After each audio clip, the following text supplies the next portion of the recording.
Friends, कैसे हैं आप सब। आज हम डिस्कस करने वाले हैं representation of structure of molecules, यानी हम स्ट्रक्चर ऑफ मॉलिक्यूल्स की कैसे रिप्रेजेंटेशन करते हैं। तो फर्स्ट हमारे पास है वेज एंड डैश मेथड। तो वेज एंड डैश मेथड में आपने पहले भी सुना होगा इसके बारे में, ठीक है। तो इसमें क्या होता है, ये स्पेसिफिक इसलिए होता है थ्री डी मॉलिक्यूल्स के लिए होता है, यानी जो 3D फॉर्म में होते हैं। और ये किस लिए होता है, कायरल और ए कायरल के लिए। और कायरल और ए कायरल मॉलिक्यूल्स को मैंने अपने इस प्रीवियस वीडियो में डिस्कस किया था, ठीक है। देखो इसमें क्या होता है, हमारे पास अगर बिलो द प्लेन है, ठीक है, तो हम उसको किससे रिप्रेजेंट करेंगे, डैश से, यानी डैश। तो हम इसको इस तरह से रिप्रेजेंट करते हैं। आपने देखा भी होगा काफ़ी सारे मॉलिक्यूल्स में हमें डैश के साथ रिप्रेजेंट किया होता है, ठीक है। लेकिन वो किस केस में होता है, बिलो द प्लेन। और अगर आपको यानी वेज अबव द प्लेन हो तो हम उसको कैसे रिप्रेजेंट करेंगे, इसको वेज से रिप्रेजेंट करती हैं। नेक्स्ट हमारे पास है, देखो इसमें एक चीज़ याद रखनी है, जो हमारे वेज एंड डैश मेथड है उसको हम वो 3D के लिए होता है, वो इसलिए होता है 3D स्ट्रक्चर्स के लिए होता है, ठीक है। लेकिन अगर हमारे पास जो फिशर प्रोजेक्शन मेथड है, फिशर प्रोजेक्शन मेथड क्या होता है, ये 1891 में ईमेल फिशर ने रिप्रेजेंट किया था इसको। तो ये किस लिए होता है, 2D रिप्रेजेंटेशन के लिए होता है, ठीक है। अगर हमें मॉलिक्यूल्स की 2D रिप्रेजेंटेशन करनी हो, इसमें क्या होता है, आप सॉलिड लाइन से बॉन्ड्स को रिप्रेजेंट करते हो, ठीक है। देखो इसमें क्या होता है, अगर आपने देखा हो, जिसमें एग्जाम्पल मैंने यहाँ लिखा हुआ है ग्लाइसरल्डिहाइड का। तो ग्लाइसरल्डिहाइड में हमें ये कैसे रिप्रेजेंट किया, देखो अगर आप देखो यहाँ पे अल्डिहाइड में, तो अल्डिहाइड के केस में हमने इसको कैसे रिप्रेजेंट किया है, हम इसको वर्टिकल और हॉरिजॉन्टल रिप्रेजेंट करते हैं, ठीक है। तो वर्टिकल और हॉरिजॉन्टल, देखो अगर वर्टिकल है या हॉरिजॉन्टल है तो ये किस केस में होगा, जब आपका 2D स्ट्रक्चर होगा, ठीक है। तो ये हमारे पास 2D स्ट्रक्चर है, तो 2D स्ट्रक्चर को हम कैसे रिप्रेजेंट करते हैं, वर्टिकली और हॉरिजॉन्टली, ठीक है। और अगर हमारे पास जैसे मान लो कि अगर हमारे पास बिलो द प्लेन है तो हम उसको राइट साइड में लिखेंगे, ठीक है। तो अगर आप देखो, अगर ये बिलो द प्लेन है तो हम उसको राइट साइड में लिख रहे हैं, और अगर अबव द प्लेन है तो हम उसको लेफ्ट साइड में लिखेंगे, ठीक है। तो इसके रूल है। नेक्स्ट हमारे पास है ऑप्टिकल आइसोमेरिज्म कन्फिगेशनल। तो हमने इसको 2 पार्ट्स में डिवाइड किया है। फर्स्ट जो हमारा है रिलेटिव कन्फिगेशन और एब्सोल्यूट कन्फिगेशन। तो जो हमारी रिलेटिव कन्फिगेशन है उसको डी और एल सिस्टम ऑफ नॉमेनक्लेचर से इसके अंदर डिस्कस करेंगे, और जो हमारा एब्सोल्यूट कन्फिगेशन है उसमें हम आर और एस सिस्टम ऑफ नॉमेनक्लेचर के बारे में डिस्कस करेंगे। तो फर्स्ट हम देखते हैं डी और एल सिस्टम ऑफ नॉमेनक्लेचर। देखो जो यहाँ पे डी है और एल है, इसमें हम डी को रिप्रेजेंट करते हैं पॉजिटिव साइन से, और जो एल हमारे पास होता है उसको हम माइनस से रिप्रेजेंट करते हैं। तो मैं लिख देती हूँ माइनस, और ये पोस्ट को पॉजिटिव से रिप्रेजेंट करते हैं। देखो ये इसकी थ्योरी है, अगर आपको देखनी हो तो देख लेना, क्योंकि जो मैं आगे बताने वाली हूँ तो वही सब थ्योरी में लिखा हुआ है, ठीक है। जब मैं आगे इसको बताऊंगी तो आप एक बार थ्योरी आगे बाद में पढ़ लेना, ठीक है। और इसकी जो नोट्स हैं मैं आपको डिस्क्रिप्शन में लिंक सेंड कर दूँगी, ठीक है। तो वहाँ से आप इसको ईजिली पढ़ सकते हैं। तो देखो इसको यहाँ पे 2 पार्ट्स में डिवाइड किया है, ठीक है।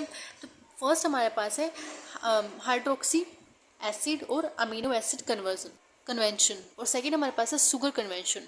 देखो मेन तो इसके अंदर क्या है, आपके पास एग्जाम्पल्स हैं, ठीक है। अगर आपने ये देख लिया तो आपकी थ्योरी क्या होगी, ईजिली बन जाएगी, ठीक है। तो फर्स्ट हमारे पास है hydroxy acid and amino acid conversion. तो हाइड्रोक्सी एसिड और अमीनो एसिड कन्वर्जन में क्या होता है, देखो अगर इसके अंदर हमारे पास हाइड्रोक्सी है या जो यहाँ पे जो अमीनो एसिड है, अगर वो आपका राइट हैंड साइड में है तो हम उसको किससे रिप्रेजेंट करेंगे, डी से। यानी आप वहाँ पे प्लस भी लिख सकते हो, डी भी लिख सकते हो, ठीक है। वैसे आप इकट्ठा लिख देना प्लस और डी, ठीक है। एग्जामिनर आपको समझ आएगा। नेक्स्ट हमारे पास है, अगर यही चीज़ लेफ्ट साइड है तो उसको हम एल से रिप्रेजेंट करेंगे, ठीक है। एग्जाम्पल देखो जरा इसकी। एग्जाम्पल हमारे पास फर्स्ट है हाइड्रोक्सी का। देखो हाइड्रोक्सी अगर आप देखो, ये जो एक्स है, इस एक्स से हमने इसको रिप्रेजेंट किया हाइड्रोक्सी को, और ये एक्स आपका अमीनो एसिड भी हो सकता है। अब जो अमीनो एसिड और हाइड्रोक्सी, अगर ये आपका राइट साइड है तो हम इसको डी से रिप्रेजेंट करें। ऐसे अगर आप देखो, यही एक्स लेफ्ट साइड है, यानी एक्स क्या रिप्रेजेंट कर रहा है, हाइड्रोक्सी भी हो सकता है, अमीनो भी हो सकता है, ठीक है। और अगर ये लेफ्ट साइड है तो ये इसके हम किसे रिप्रेजेंट करेंगे, एल से, यानी नेगेटिव साइन से। देखो ऐसे हमारे पास और भी एग्जांपल है, लैक्टिक एसिड है। लैक्टिक एसिड में हमने अगर लैक्टिक एसिड में अगर आप देखो OH ग्रुप है हमारे पास, तो OH ग्रुप किस तरफ है, राइट साइड है, तो राइट साइड हम इसको पॉजिटिव से यानी डी से रिप्रेजेंट करेंगे लैक्टिक एसिड, ठीक है। ऐसे ही ये एल साइड मतलब लेफ्ट साइड है तो उसको लेफ्ट साइड मतलब एल से रिप्रेजेंट करेंगे। ऐसे हमारे पास टार्टरिक एसिड है। टार्टरिक एसिड में क्या होगा हमारे पास, देखो जो हमारा OH है, तो OH अगर आप देखो हमारे पास 2 OH है, तो हमें ऊपर वाला कंसिडर करना है, ठीक है। तो यहाँ ये कौन साइड है, राइट साइड है, तो राइट साइड डी से, और यहाँ पे एल एल से रिप्रेजेंट करेंगे, ठीक है। ऐसे ही हमारे पास एलेनिन है, ठीक है। एलेनिन में देखो हमारे पास यहाँ पे अमीनो एसिड लगा हुआ है, मतलब अमीनो ग्रुप लगा हुआ है। तो यहाँ पे हम इसको, अगर ये राइट साइड है तो उसको एल से करेंगे, अगर ये लेफ्ट साइड है तो उसको एल से रिप्रेजेंट करेंगे। देखो ऐसे ही हमारे पास शुगर कन्वेंशन है। शुगर कन्वेंशन में क्या होगा, देखो इसमें भी सिंपल ही है। अगर हमारे पास O H group right side है तो उसको डी से रिप्रेजेंट कर रहे हैं, अगर वही एल साइड है तो वो मतलब लेफ्ट साइड है तो उसको हम लेफ्ट से, लेफ्ट से यहाँ पे आ सकते एल को। वैसे लेफ्ट का मतलब ये नहीं है यहाँ पे, तो हम किसे रिप्रेजेंट करेंगे, एल से रिप्रेजेंट करेंगे, ठीक है। नेक्स्ट हमारे पास टॉपिक आता है इरिथ्रियो एंड थीरियो। इसमें क्या होता है, ये भी एक तरह का सिस्टम ऑफ नॉमेनक्लेचर होता है, पर जो ये वाला हमारे पास नॉमेनक्लेचर होता है ये स्पेसिफिक उन कंपाउंड्स के लिए होता है जो जिनके पास 2 कायरल कार्बन्स प्रेजेंट होते हैं, ठीक है। तो this nomenclature is mainly used only in those compounds which have only 2 chiral carbons and the following structure। देखो यहाँ पे हमारे पास क्या है, देखो यहाँ पे इसके पास 2 chiral कार्बन होने ही चाहिए, ठीक है। अगर 2 chiral कार्बन नहीं है तो ये मेथड काम नहीं करेगा। एंड देखो इसमें क्या होता है, अगर हमारे पास, मैं आपको एग्जाम्पल के साथ बता रही हूँ, ठीक है। देखो अगर आपको इरेथ्रोफॉर्म बनानी है तो इसमें क्या होगा, जो आपका सेम साइड है, यानी जो आपकी अगर आप देखो यहाँ पे डेफिनेशन में लिखा हुआ है वर्टिकल लाइन, देखो आपकी जो वर्टिकल लाइन है उसके ऊपर आपकी सेम कंपाउंड, देखो यहाँ पे ए बी बी दोनों सेम कंपाउंड है और वो एक ही साइड है, ठीक है। अगर ये एक ही साइड है तो हम इसको किससे रिप्रेजेंट करोगे, इरेथ्रो से, ठीक है। तो when 2 like groups is in Fisher projection formula are drawn on the same side of the vertical line, isomer is called the erythroform। तो ऐसे क्या होगा, दूसरे वाले में क्या होगा, अपोजिट हो गया। अगर देखो यहाँ पे बी है और यहाँ पे बी हो गया, ठीक है। तो ये क्योंकि अपोजिट साइड है तो अपोजिट साइड्स को हम थीरियो फॉर्म से रिप्रेजेंट करेंगे। नेक्स्ट हमारे पास एग्जांपल्स है। देखो इस केस में क्या है हमारे पास, अगर वर्टिकल लाइन पे देखो, वर्टिकल लाइन पे दोनों के दोनों कंपाउंड्स के डिफरेंट है, तो यहाँ पे तो कुछ है ही नहीं सिस्टम कि आप सेम कंपाउंड हो, सेम कंपाउंड्स को हम एक साइड रखेंगे। तो यहाँ पे सेम कंपाउंड नहीं है तो इसके अकॉर्डिंग हम हाइड्रोजन के अकॉर्डिंग देखेंगे, ठीक है। अगर आपके हाइड्रोजन सेम साइड पर है तो हम देखेंगे इसको हम इरेथ्रोफॉर्म देंगे। अगर यही हाइड्रोजन अपोजिट फॉर्म पे है तो हम थायरोफॉर्म देंगे। ऐसे इसके अंदर भी है, ठीक है, ये हो जाएगा। एंड नेक्स्ट हमारे पास है सीक्वेंस रूल। सीक्वेंस रूल क्या होते हैं, देखो इसमें क्या होता है, हमारे पास रूल्स होते हैं, उसके अकॉर्डिंग हमें प्रायोरिटी सेट करनी होती है। देखो फर्स्ट जो हमारा रूल है, इस फर्स्ट रूल के अंदर क्या बताया है, if the 4 atoms attach to the chiral centre are all the different, अगर वो सारे डिफरेंट है तो प्रायोरिटी किसके ऊपर डिपेंड करेगी, तो प्रायोरिटी डिपेंड करती है एटॉमिक नंबर के ऊपर डिपेंड करेगी। आपका जो एटॉमिक नंबर है, एटॉमिक नंबर जो है अगर वो सीक्वेंस को फॉलो कर रहा है तो हम एटॉमिक नंबर के अकॉर्डिंग उसको आप बोल सकते हो उसकी प्रायोरिटी सेट कर देंगे, ठीक है। अगर हमारे पास एटॉमिक नंबर है जो, अगर एटॉमिक नंबर हायर है, ठीक है, उस तो हम उसको ही हायर प्रायोरिटी देंगे, ठीक है। देखो जैसे हमारे पास है फ्लोरोक्लोरोब्रोमोआइडो। फ्लोरोक्लोरोब्रोमोआइडो में अगर आप देखो तो सबसे ज़्यादा एटॉमिक नंबर किसका है, आइडो का है, तो आइडो को हम सबसे हाईएस्ट प्रायोरिटी देंगे। तो यहाँ पे वही लिखा है कि जो with the atom of the higher atomic number getting a higher priority, यानी जिसका एटॉमिक नंबर ज़्यादा है उसके पास ही हायर प्रायोरिटी जाएगी, ठीक है। तो यहाँ पे जो आइडो है उसके पास ज़्यादा प्रायोरिटी जाएगी, तो नंबर 1 किसको देंगे, आइडो को, उसके बाद ब्रोमो को, फिर क्लोरो को, फिर फ्लोरो को। अगर आप यहाँ पे देखो तो यहाँ पे हमारे पास एक एटम है, तो सॉरी यहाँ पे कंपाउंड है हमारे पास। तो अगर आप देखो इसके अंदर आप आइडो फॉर्म है हमारे पास, आइडो का हमने 1 दिया है, फिर यहाँ पे ब्रोमो को दिया है, ब्रोमो को 2 नंबर जाता है ब्रोमो, फिर यहाँ पे 3 नंबर इसको यानी क्लोरो को, फिर फ्लोरो को, ठीक है। तो हमने इसको ऐसे सीक्वेंस रूल मतलब सीक्वेंस फर्स्ट रूल के अकॉर्डिंग इसको सेट किया है। नेक्स्ट हमारे पास आता है अगर आपके पास आइसोटोप्स कंडीशन आ जाए, यानी आपके पास जो अगर आपके पास जो एटम है वो सेम एलिमेंट के, जैसे if the 2 atoms are isotopes of the same element. देखो जैसे हाइड्रोजन के आइसोटोप्स होते हैं, ठीक है, आपने सुना भी होगा ड्यूटेरियम, ठीक है, तो सारे क्या होते हैं, हाइड्रोजन के आइसोटोप्स होते हैं। तो अगर इसमें से, तो इसके अकॉर्डिंग क्या करेंगे हम, जो भी एटम होगा, जिस एटम का हायर मास नंबर होगा, ठीक है, उसको हम ज़्यादा प्रेफरेंस देंगे। देखो अगर आप देखो हाइड्रोजन केस में, तो हाइड्रोजन यहाँ पे हमारे पास इसका एटॉमिक नंबर सबका सेम है, लेकिन जो एटॉमिक मास है वो सबका डिफरेंट है, ठीक है। इसका 1 है, 2 है, 3 है, तो सबसे ज़्यादा प्रायोरिटी किसको मिलेगी, 3 वालों को मिलेगी, ठीक है। तो ऐसे ही हम इसको अगर आप ऊपर देखो तो हाइड्रोजन को सबसे कम नंबर मिलेगा क्योंकि इसकी सबसे कम क्या है, एटॉमिक मास है। ब्रोमो का सबसे ज़्यादा है, फिर कार्बन का है, फिर से मतलब कम है किसका है, ड्यूटेरियम का। तो हम इसके अकॉर्डिंग इसकी प्रोबेबिलिटी सेट कर देंगे, ठीक है।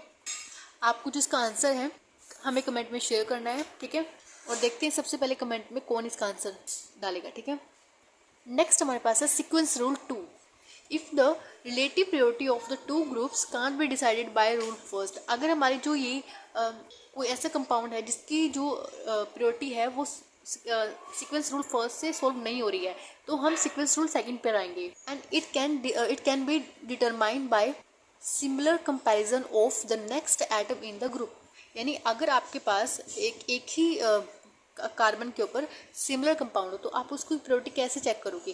तो अगर आप देखो यहाँ पे, if the two atoms attach to the chiral centre are the same compare the second atoms. देखो यहाँ पे अगर आप देखो तो दोनों की तरफ क्या है, हमारे पास सेम सेम है, ठीक है। मतलब आपकी जो एटम है वो दोनों सेम है, कार्बन है हाइड्रोजन है, ठीक है। तो आप इसकी प्रायोरिटी कैसे चेक करोगे। तो ऑब्वियसली बात है, आप अंदाजा तो लगा ही लोगे कि जो ये वाली है जिसके पास डबल कार्बन है तो उसकी प्रायोरिटी ज़्यादा होगी। यहाँ पे रूल भी सही है, ठीक है। तो आप इसकी प्रायोरिटी ऐसे ही चेक करोगे। तो आप जो हमारे यहाँ पे सीक्वेंस रूल दिया हुआ है इसके अकॉर्डिंग आप यहाँ पे इसकी प्रायोरिटी सेट कर लोगे, ठीक है। और हाईएस्ट नंबर किसको दोगे, जैसे क्लोरो को 1 दे दिया, ठीक है, क्योंकि ये हाईएस्ट नंबर इसको जाएगा। 2 इसको दिया, 3 4, ठीक है। तो इसकी ऐसी प्रायोरिटी चलेगी, ठीक है। देखो अगर आप इस वाली डेफिनेशन के अकॉर्डिंग देखो, इसमें क्या बोला गया है, हमारे पास जो सेंटर में कार्बन है अगर उसके साइड में दोनों ही कार्बन दोनों मतलब सेम है, अगर आप ये भी देखो तो ये भी देखो दोनों ही सेम है, ये दोनों, ठीक है। अब इसके अकॉर्डिंग कैसे प्रायोरिटी चेक करनी है, इसमें लिखा है कि कंपेयर करना है सेकंड वाले आइटम को। सेकंड वाला आइटम कौन है, अगर आप देखो यहाँ पे ये इसका सेकंड आइटम होगा, ठीक है। तो इसकी सेकंड आइटम के अकॉर्डिंग इसको कंपेयर करना है, ठीक है। तो अगर आप इसको कंपेयर कर रहे हो इससे तो ऑब्वियस बात है यही बड़ा होगा, इसको ही हम सबसे ज़्यादा प्रायोरिटी देंगे।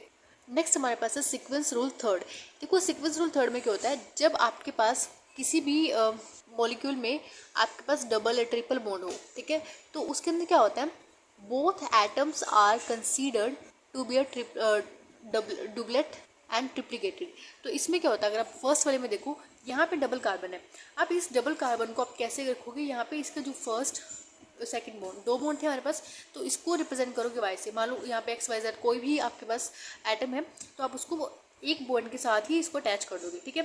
यानी एक बॉन्ड के साथ इसको रिप्रेजेंट करोगे और एक मतलब दूसरे वाला जो बॉन्ड है उसके साथ भी सेम एटम को रिप्रेजेंट करोगे। ऐसे ही 3 बॉन्ड्स में भी होगा, 3 बॉन्ड्स में हमारे पास यहाँ पे कोई भी आपके पास एटम हो सकता है, लेकिन हर एक एटम को सिंगल बॉन्ड के साथ आप रिप्रेजेंट करोगे, ठीक है। यानी एक ही बॉन्ड के लिए, मतलब एक ही नहीं, वो तीनों बॉन्ड के लिए अलग अलग एटम आपको रिप्रेजेंट करने होंगे, अलग अलग। जैसे मान लो कि यहाँ पे क्लोराइड है तो क्लोराइड को आप यहाँ पे सिंगल बॉन्ड से, मान लो मतलब क्लोराइड तो नहीं होगा, फॉर एग्जांपल ऑक्सीजन का एग्जांपल अगर देखो तो ऑक्सीजन क्या होता है, डबल बॉन्ड से आप उसको रिप्रेजेंट करते हो। अगर आप देखो यहाँ पे ग्लाइसरॉल्डिहाइड में, तो ग्लाइसरॉल्डिहाइड में अगर आप देखो ऑक्सीजन यहाँ पे डबल बॉन्ड से रिप्रेजेंट किया, तो ऑक्सीजन को हम ऐसे सिंगल बॉन्ड से, मतलब सिंगल बॉन्ड पे ऑक्सीजन आपको लगाना ही है, दोनों सिंगल बॉन्ड पे, ठीक है। तो ये क्या होगी, और फिर हम इसको सीक्वेंस रूल के अकॉर्डिंग हमने इसको क्या कर दिया, रिप्रेजेंट कर दिया, ठीक है। तो ये था हमारा सीक्वेंस रूल। तो एक बार मैं आपको सम अप कर देती हूँ कि आज हमने क्या क्या डिस्कशन किया। तो फर्स्ट हमने देखा representation of structure of molecule, तो उसमें हमने वेज एंड डैश मेथड के बारे में डिस्कस किया और फिशर प्रोजेक्शन के बारे में डिस्कस किया। उसके बाद हमने ऑप्टिकल आइसोमेरिज्म एंड कॉन्फ़िगरेशन के बारे में डिस्कस किया। इसमें टू क्लासिफिकेशन जिसको क्लासीफाई किया था। फर्स्ट जो था हमारे पास रिलेटिव कॉन्फ़िगरेशन और एब्सोल्यूट कॉन्फ़िगरेशन। रिलेटिव कॉन्फ़िगरेशन में हमारे पास D और L सिस्टम ऑफ नोमेनक्लेचर था, और जो हमारा एब्सोल्यूट कॉन्फ़िगरेशन उसके अंदर हमारे पास R और S सिस्टम ऑफ नोमेनक्लेचर था, ठीक है। उसके बाद हमने D और L सिस्टम को अच्छे से डिटेल में डिस्कस किया। उसके बाद हमने सीक्वेंस रूल को समझा, ठीक है। तो आज हमने ये टॉपिक्स अपने कवर किए हैं। उसके बाद जो हमारे नेक्स्ट टॉपिक रहेंगे वो हम नेक्स्ट वीडियो में डिस्कस करेंगे। And thank you for watching this video. Have a nice day.